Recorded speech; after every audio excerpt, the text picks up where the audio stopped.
Hello friends Assam manage people और एटा part आपनलोकर कारणे লৈ আহিছো। आपनलोके যদি চ্যানেলটোত নতুনকৈ আহিছে তেনেহলে চ্যানেলটো সাবস্ক্রাইব কৰিব আৰু ভিডিওটো প্ৰথমৰ পৰা শেষলৈকে চাব। অলৰেডি 4টা পাৰ্ট আপলোড কৰিছো, आपनलोके যদি চোৱা নাই হেতু চাই লব।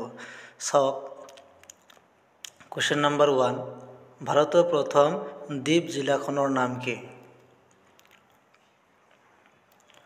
ইয়াৰ আনসাৰটো হ'ব অপশন এ মাজুলী। মাজুলী হৈছে ভাৰতৰ প্ৰথম দ্বীপ জিলা।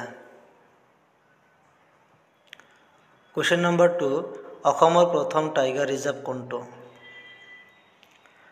ইয়াৰ আনসাৰটো হ'ব অপশন বি মানাহ ৰাষ্ট্ৰীয় উদ্যানটো হৈছে অসমৰ প্ৰথম টাইগাৰ ৰিজাৰ্ভ। क्वेश्चन नंबर 3, কোনটো নদীক অসমৰ সোণৰ নদী বুলি কোৱা হয়? ইয়াৰ আনসাৰটো হ'ব অপশন সি সোৱণশিৰি। আৰু এটা কনসেপ্ট আপোনালোকে মনত ৰাখিব, ব্ৰহ্মপুত্ৰ আটাইতকৈ ডাঙৰ উপনৈখনৰ নাম হৈছে সোৱণশিৰি। क्वेश्चन नंबर 4, জনসংখ্যাৰ ফালৰ পৰা অসমৰ বৃহত্তম জিলাখনৰ নাম কি? ইয়াৰ আনসাৰটো হ'ব অপশন ডি নগাঁও। নগাঁও হৈছে জনসংখ্যাৰ ফালৰ পৰা অসমৰ বৃহত্তম জিলা। আৰু মাটিকালৰ ভিত্তিত অসমৰ বৃহত্তম জিলাখনৰ নাম হৈছে কাৰ্বি আংলং জিলা। এটো আপোনালোকে মনত ৰাখিব। क्वेश्चन नंबर 5, মধুপুৰ সত্ৰ ক'ত অৱস্থিত? ইয়াৰ আনসাৰটো হ'ব অপশন সি কোচবিহাৰত অৱস্থিত। क्वेश्चन नंबर 6, আহোম ৰাজ্যৰ অন্তিম ৰাজধানী ক'ত আছিল? ইয়াৰ আনসাৰটো হ'ব option B Jorhat. Question number 7, Itakhuli যুদ্ধৰ সময়ত আহোম ৰজা কোন আছিল?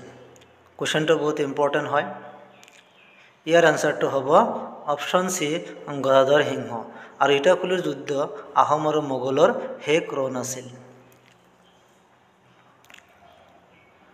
क्वेश्चन नंबर 8, অসমৰ স্বাধীনতা সংগ্ৰামৰ প্ৰথমগৰাকী মহিলা শ্বহীদ কোন আছিল? ইয়াৰ আনসাৰটো হ'ব option A Malati Mem. Question number 9, Gadadhar সিংহৰ পুত্ৰৰ নাম কি আছিল? ইয়াৰ আনসাৰটো হ'ব option B Rudrasingha.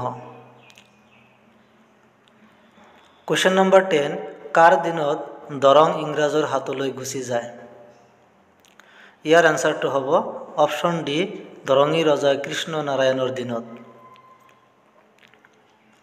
Question number 11, ভাৰতৰ কেন্দ্ৰীয় বেংক কিমান চনত স্থাপন কৰা হৈছিল? ইয়াৰ আনসাৰটো হ'ব অপশন এ 1935 চনত স্থাপন কৰা হৈছিল। क्वेश्चन नंबर 12, উত্তৰ পূব পৰিষদৰ মুখ্য কাৰ্যালয় ক'ত অৱস্থিত? क्वेश्चनটো ভেৰি ভেৰি ইম্পৰ্টেন্ট। ইয়াৰ আনসাৰটো হ'ব অপশন ডি শিলঙত অৱস্থিত।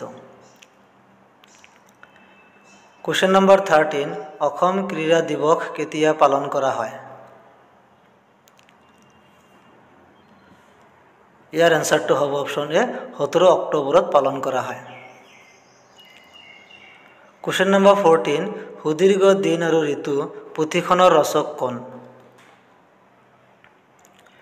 ইয়াৰ আনসাৰটো হ'ব option B doctor Nirmal Prabha Bordoloi.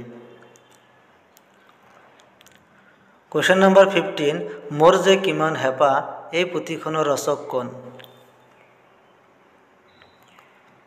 ইয়াৰ আনসাৰটো হ'ব অপশন এ কেশৱ মহন্ত।